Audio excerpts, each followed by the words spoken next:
صبح سویرے پاکستان.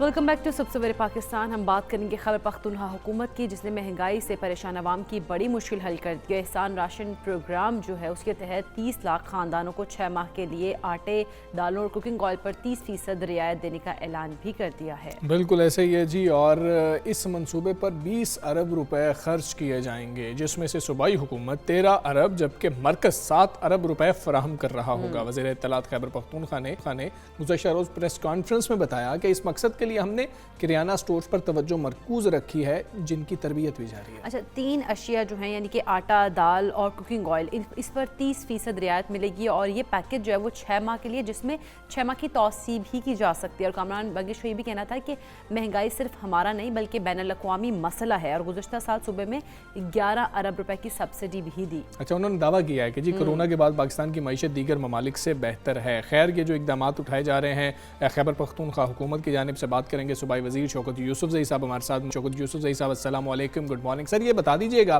یہ جو سستا راشن سکیم ہے، احساس راشن سکیم ہے، اس حوالے سے کون لوگ ہیں جو اس سے استفادہ کر سکیں گے، اور یہ سکیم سے فائدہ اٹھایا کیسے جا سکتا ہے؟ عام آدمی کیسے فائدہ اٹھائے گا؟ بسم اللہ الرحمن الرحیم. بہت شکریہ. دیکھیں جی، ایک تو یہ کہ مہنگائی جو ہے ایک عالمی فنامنا بن چکا ہے اس وقت، اور جب سے کرونا آیا ہے اس کی وجہ سے تو جتنی بھی معیشت ہے دنیا کی وہ ساری سکڑتی گئی اور مشکلات پیدا ہو گئی. ہمارے جو ارد گرد پڑوس ممالک ہیں ان میں بھی آج صورتحال اتنی اچھی نہیں ہے، لیکن پاکستان نے بہتر طور پہ مینیج کیا. اس کے مقابلے میں اگر آپ دیکھیں کرونا کی صورتحال کو کافی مینیج کیا، اپریشیٹ بھی کیا گیا اس کو. تو میں سمجھتا ہوں کہ جو ہماری عوام ہے جو اس وقت پریشان ہے، مشکلات ہیں اور احساس ہے گورنمنٹ کو بھی، تو وزیر اعظم عمران خان نے جو احساس پروگرام شروع کیا اس میں تقریباً جتنے ہماری عوام ہے جو غربت کی لکیر سے نیچے زندگی گزار رہی ہے، یا وہ لوگ جو مڈل کلاس لوگ ہیں جو نہیں افورڈ کر سکتے، تو 3-4 چیزیں ایسی ہیں جو روزمرہ استعمال کی ہیں، جیسے آٹا ہے، چینی ہے، دال ہے، کوکنگ آئل ہے.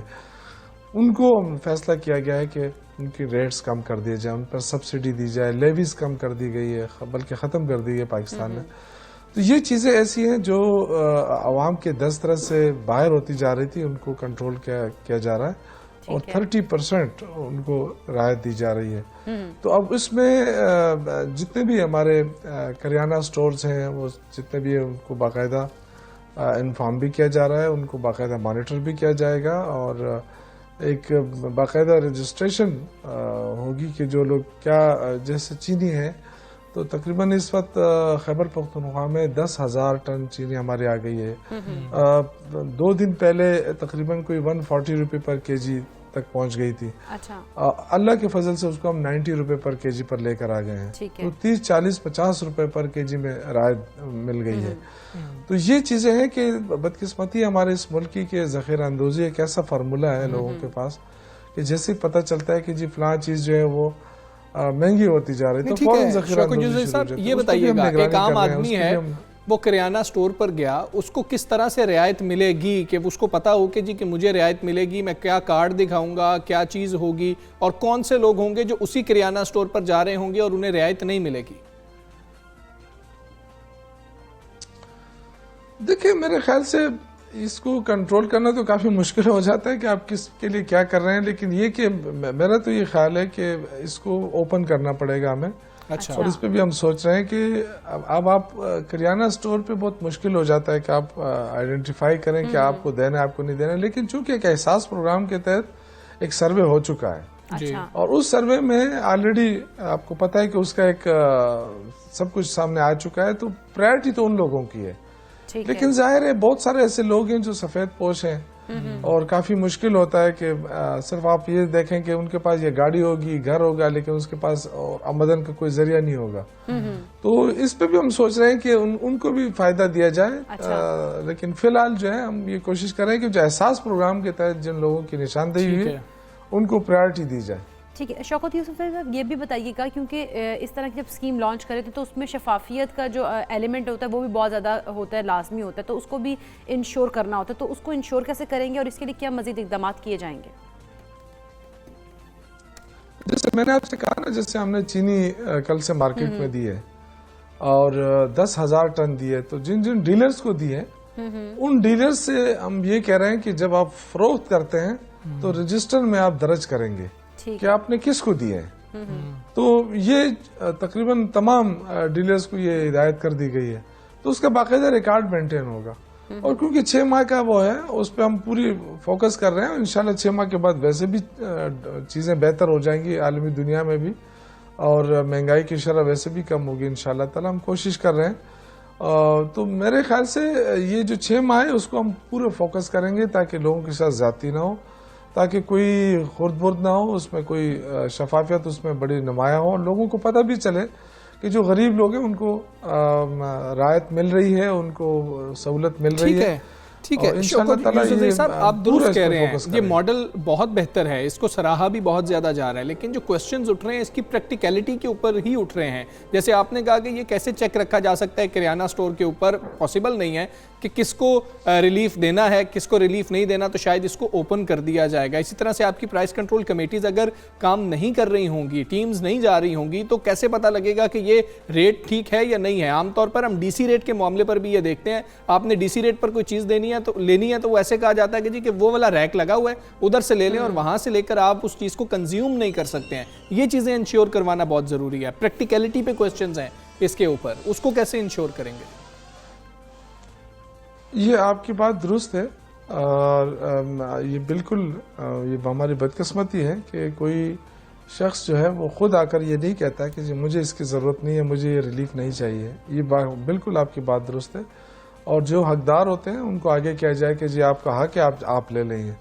لیکن اس کے باوجود جیسے میں نے آپ سے کہا کہ ہم نے یہ کر دیا ہے کہ دیکھیں یہاں تو لوکل جو دکاندار ہوتے ہیں گاؤں کے اندر، شہروں کے اندر، محلوں کے اندر، یہ لوگ ایک دوسرے کو جانتے ہیں. اور چونکہ احساس پروگرام کے تحت باقاعدہ سروے ہو چکا ہے تو ہم ان لوگوں کو پرائرٹی دیں گے. لیکن ویسے میں نے جیسے آپ سے کہا کہ بہت سارے ایسے لوگ ہیں جس پہ ہم غور کر رہے ہیں کہ سفید پوش ہوتے ہیں، کہ ان کے پاس گاڑی ہوتی ہے، لوگ کہتے ہیں تو بنگلے سے نکلا ہے، گاڑی ہے اس کے پاس، لیکن اس کی آمدن کچھ نہیں ہوتی ہے، وہ اس کے باپ دادا سے اس کو گھر ملا ہوتا ہے.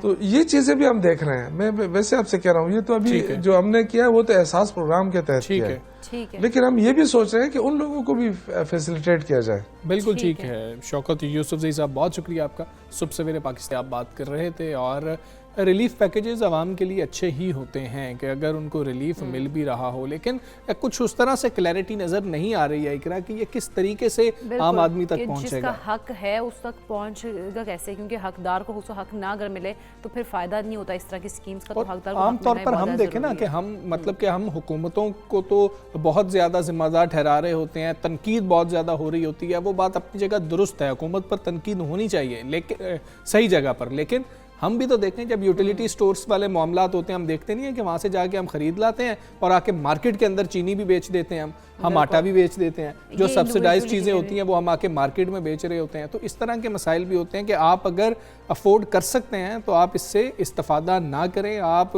عام الفاظ میں اگر کہیں 2 نمبری کرنے کی کوشش نہ کریں، اور جس کا حق ہے اس کو لینے دے بجائے اس کے کہ آپ لوگ اس میں 2 نمبری خیر. یہ بھی کرپشن ہے. آپ کے نزدیک کرپشن نہیں ہے، کرپشن صرف سیاستدان آپ کے نزدیک کر رہا ہوتا ہے، یہ آپ کرپشن کر رہے ہیں، اس کو انڈرسٹینڈ کیجیے. خیر اب ہم آگے بڑھیں گے، کچھ بات کرتے ہیں ڈینگی کی بھی، کیونکہ ملک بھر میں جو ڈینگی کے وار ہے وہ بہت زیادہ ہو گئے ہیں تیز، اور لاہور جو ہے وہ سب سے زیادہ متاثر ہو رہا ہے جہاں پر مریضوں کی جو تعداد ہے اس میں تیزی سے اضافہ دیکھنے میں آ رہا ہے. اور پنجاب میں خاص طور پر اگر بات کریں تو ڈینگی کے مزید 501 کیسز جو ہیں وہ بھی رپورٹ ہو چکے ہیں. اچھا 6 اموات بھی ہوئی ہیں جس کے بعد صوبے میں ڈینگی سے مجموعی اموات کی تعداد 81 ہو گئی ہے. لاہور میں ڈینگی کے متاثرہ مریضوں کی تعداد 14,525 ہے. اسلام آباد کی بات کر لیں ڈینگی کے وار وہاں پر بھی جاری ہیں، حالانکہ ٹیمپریچر بھی ہم نے دیکھا ہے کہ نیچے آ گیا ہوا ہے، لیکن وہ ڈاکٹر صاحب ہمیں ڈاکٹر اسد اسلم صاحب بتا رہے تھے کہ 1 ماہ تک تقریباً جو ہے ڈینگی جو پہلے جس کی افزائش ہو گئی ہے وہ 1 ماہ تک جو ہے رہتا ہے، اور یہ چانسز رہتے ہیں کہ وہ آپ کو ڈینگی میں مبتلا کر سکتا ہے.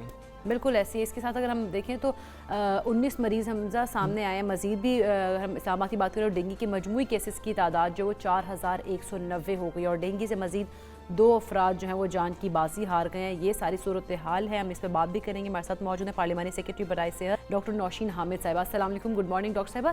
سب سے پہلے تو ہمیں بتائیے گا کہ اس وقت اگر ہم گراؤنڈ ریئلٹیز میں دیکھیں تو اس ٹائم کیا کنڈیشن ہے, جو صوبائی حکومتیں ہیں وہ کس طرح سے کام کر رہی ہیں, اور کیا یہ اقدامات پہلے نہیں ہو جانے چاہیے تھے ڈینگی کے خلاف؟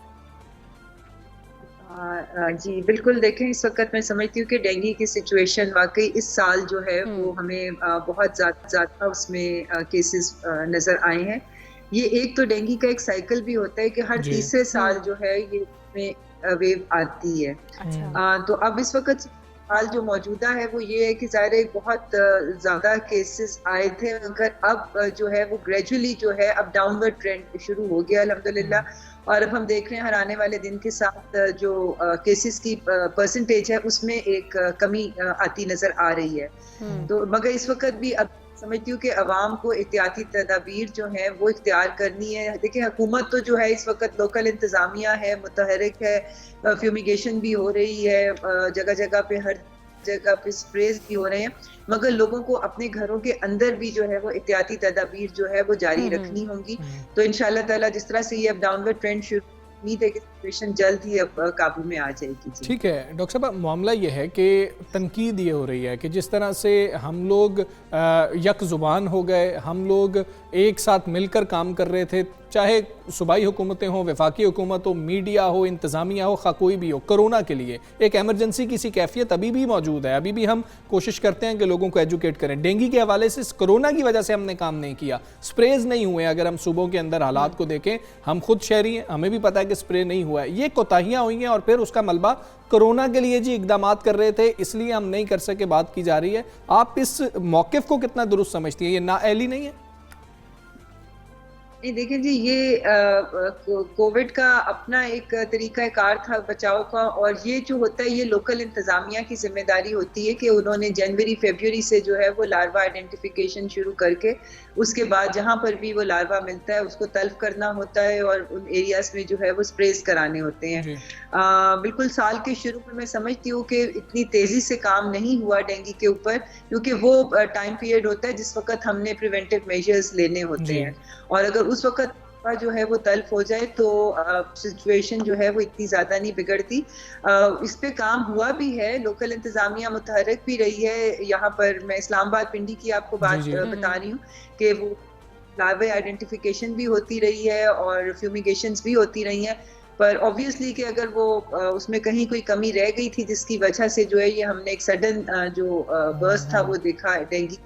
مگر اب سچویشن انشاءاللہ تعالیٰ کافی بہتر ہے. ہاسپٹلس میں اب کافی بیڈز جو ہیں وہ, جیسے ابھی آپ لاہور کی سچویشن دیکھیں تو تقریباً 1/3 بیڈ جو ہیں وہ اب چکی ہیں, اور دن بدن جو ہے وہ کیسز میں نظر آ رہی ہے. ہسپتال میں ادویات, باقی سہولیات, ٹیسٹ جو ہیں وہ پوری طرح سے جو ہے وہ اویلیبل ہیں. حکومت میں سمجھتی ہوں کہ پوری کوششیں کر رہی ہے کہ ہم اس میں سے نکل آئیں, اور انشاءاللہ تعالیٰ اب پازیٹیو انڈیکیشنز آ رہی ہیں کہ انشاءاللہ بہتری ہو گئی ہے سچویشن میں. ٹھیک ہے. اچھا ڈاکٹر صاحب یہ بھی کہیے گا کہ مطلب عام آدمی یہ سوال کر رہے جس طرح سے کرونا کے لیے ایک سینٹرلائز پروسیس تھا, بات چیت ہو رہی تھی, وزرائے اعلیٰ آتے تھے, NCOC کا پلیٹ فارم موجود تھا, کیا ڈینگی کے حوالے سے ایسا کچھ نہیں ہو سکتا؟ کیونکہ لوگوں کا خیال ہے کہ جس طرح سے کرونا کو کنٹرول کرنے کی کوشش کی گئی اور سب مل کر کام کر رہے تھے, اگر ڈینگی کے لیے بھی کوشش کی جائے تو شاید حالات مختلف ہو سکتے ہیں. جی دیکھیں بالکل, مگر ڈینگی کا اور کووڈ کا بڑا ڈفرینٹ سا ایک سینیریو تھا. کووڈ جو ہے وہ ظاہر ہے ایک اور قسم کی انفیکشن تھی, ریسپریٹری انفیکشن تھی. اس میں باہر سے آنے والے ٹریولرز کو بھی ہم نے دیکھنا تھا, وہ باہر سے بھی آ رہا تھا, انٹر پروونشل ٹریول کی وجہ سے بھی وہ پھیل رہا تھا, کہ پروونسز کو آپس میں لنک رہنے کی بہت ضرورت تھی, ٹیسٹنگ کٹس کی ضرورت تھی, ویکسینیشن کی ضرورت تھی. تو یہ سارا تو سینٹرلائز سسٹم کے ساتھ ہے, کیونکہ جو بھی ڈیسیجنز لینے ہوتے تھے ٹرانسپورٹ کے بارے میں, مارکیٹس کے بارے میں, تو وہ ایک ٹوٹلی ڈفرینٹ اس کی ڈائنامکس تھی. یہ ایک ویکٹر بورن ڈیزیز ہے جو کہ مچھروں کے ذریعے پھیلتا ہے, اس کو لوکل لیول کے اوپر ہی ڈیل کرنا ہوتا ہے. مگر بہرحال فیڈرل گورنمنٹ کی طرف سے گائیڈ لائنس تو ہمیشہ پرووائڈ کی جاتی ہیں طریقے سے ہم نے بیماریوں سے نمٹنا ہے. مگر چونکہ اب یہ 18th امینڈمنٹ کے بعد ہیلتھ